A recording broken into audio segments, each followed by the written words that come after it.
Theme horror.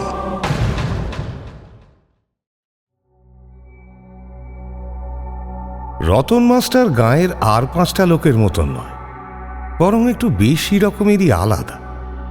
যে কথা মেনে নিলে সহজেই ঝামেলা মিটে যায়, রতন মাস্টার তা নিয়েও কারোর সঙ্গে ঘন্টার পর ঘন্টা তর্ক করে যান।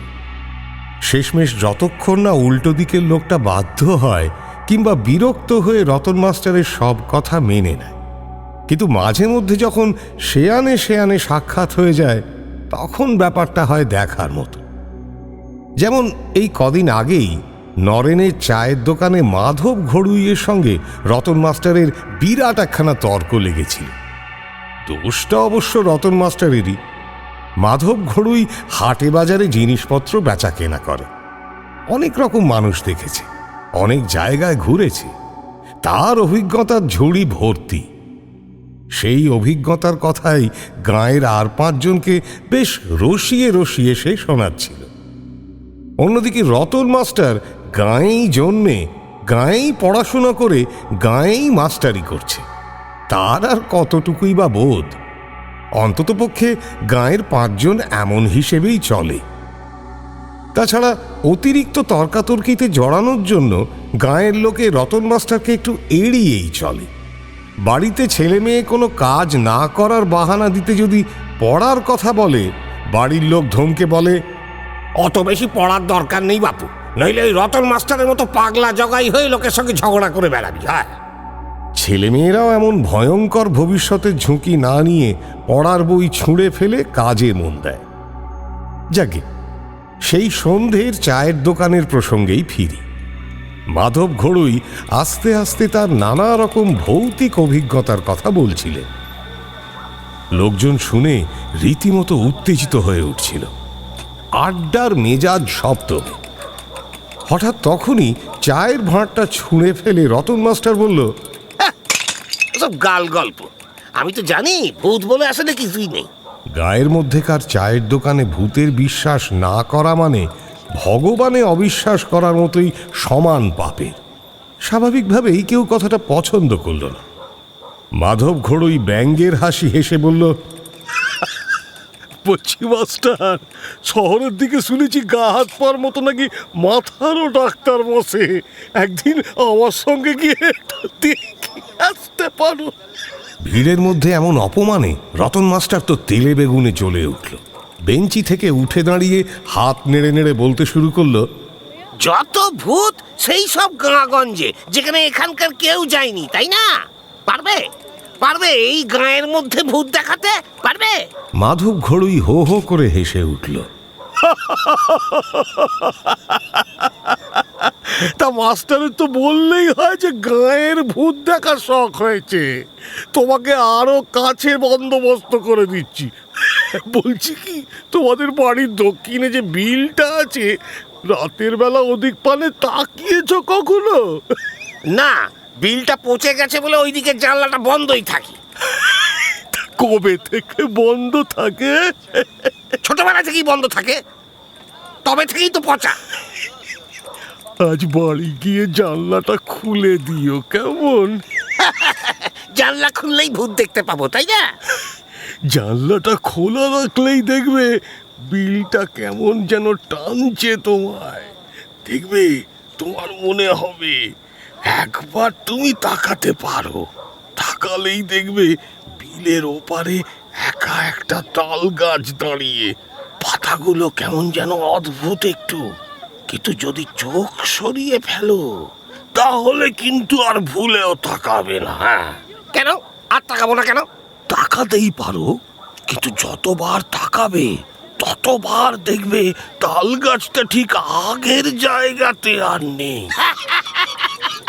রতন মাস্টার হাসতে হাসতে যেন আর একটু হলে মাটিতেই লুটিয়ে পড়ত। এই তোমার ভূত, এই তোমার ভূত। মাধব ঘড়ুইয়ের ঠোঁটে কিন্তু আর কোনো হাসি নেই। এক দৃষ্টে রতন মাস্টারের দিকে তাকিয়েছিল, যেন কোনো বাচ্চার ছেলে মানুষই দেখছে। রতন মাস্টার অন্যদিকে বেশ হাসতে হাসতেই বাড়ি ফিরে এল।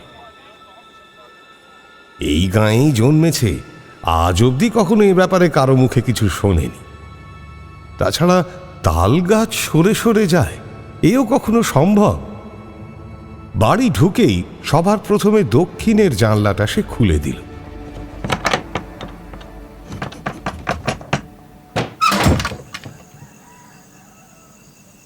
কাজটা খুব একটা সহজ ছিল না।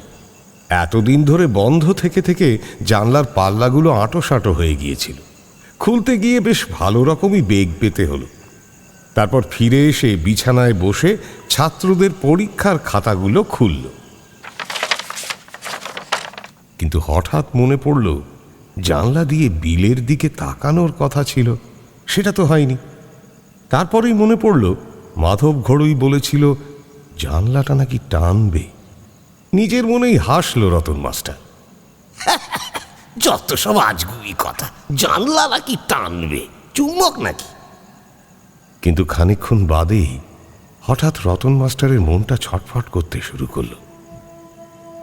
খালি মনে হচ্ছিল, একবার জানলা খুলে বাইরে তাকালে কী বা হবে। কিছুতেই আর খাতা দেখায় মন বসাতে পারছিল না। অবশেষে সে বিছানা ছেড়ে উঠে দাঁড়াল।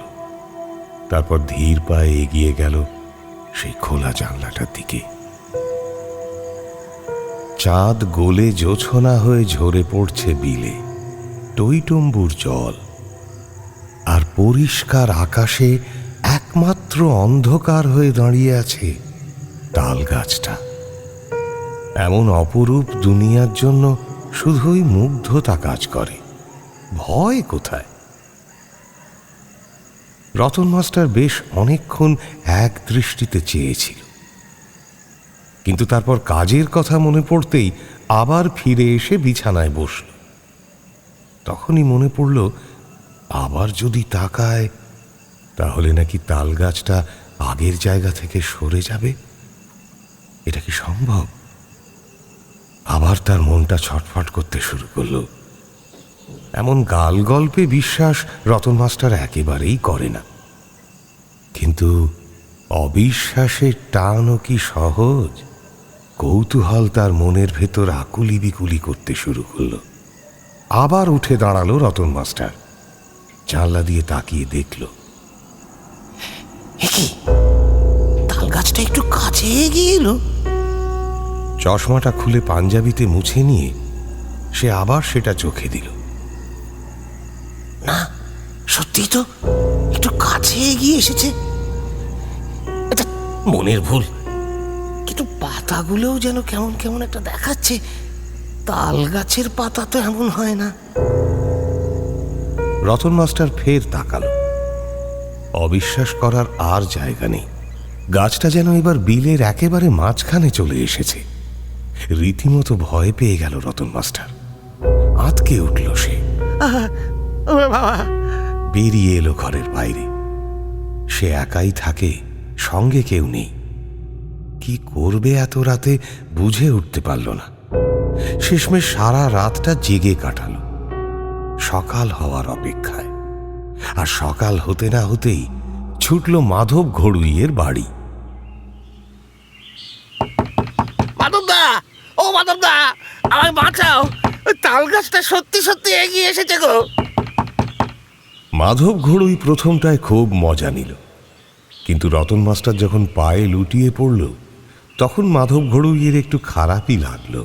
তোমার পায়ে পড়ি মাধবদা, আমি সারা রাত ঘুমোইনি, খালি জানলাটা আমায় টানছে, আর চোখ রাখলেই দেখতে পাচ্ছি তাল গাছটা আরো যেন একটু এগিয়ে আসছে। কি করে বাঁচবো মাধবদা, আরে কি করে বাঁচবো মাধবদা? মাধব ঘড়ুই নিজেও জানে না এর থেকে বাঁচার কি উপায় থাকতে পারে। সে রতন মাস্টারের কাঁধে হাত রেখে বলল, শান্ত হও মাস্টার, শান্ত হও। এক কাজ করো, তুমি বরং জানলাটাকে বন্ধ করে দাও। হ্যাঁ, রতন মাস্টার ভেবে দেখল, সত্যিই তো এই সহজ সমাধানটা এতক্ষণ কেন মাথায় আসেনি। কিন্তু তাতেও খুব একটা লাভ হলো না।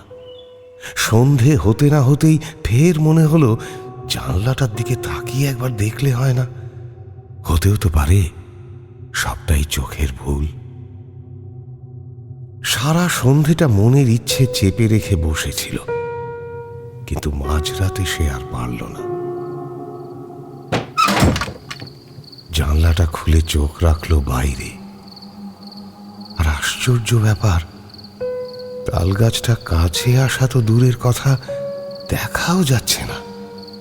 কেউ কেটে ফেললো নাকি? যাকে বাবা, আপদ গেছে যখন বাঁচা গেছে। কিন্তু এত সহজে বেঁচে যাওয়া রতন মাস্টারের কপালে ছিল না।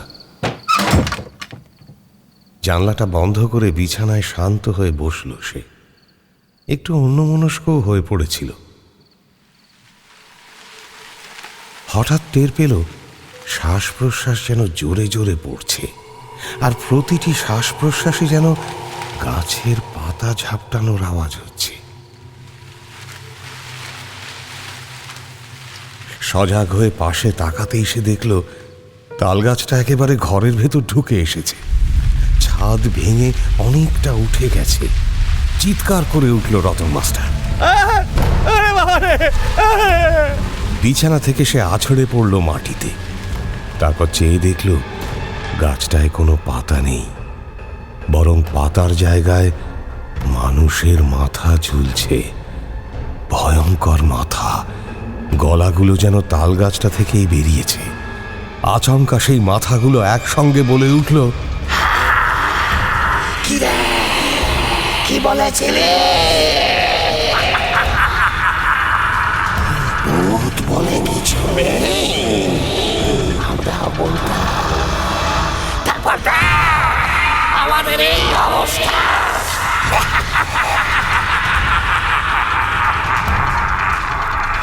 আজ তোর এই অবস্থা হবে।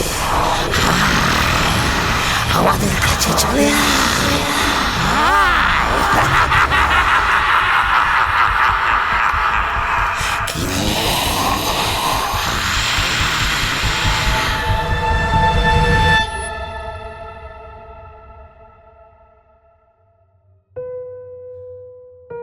রতন মাস্টারের সেই রাতে কি হয়েছিল কেউই জানে না।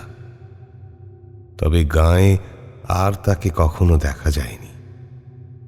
মাধব ঘড়ুইদের বাড়িতেও দক্ষিণের জানলা ছিল। ভবিষ্যতের কথা চিন্তা করে সে পরদিনই সেই জানলাটা ভেঙে ইট গেঁথে দেয়। তারপর বহুদিন সেই গাঁয়ে কেউ আর কখনো বুক চিতিয়ে বলেনি ভূত বলে কিছু নেই।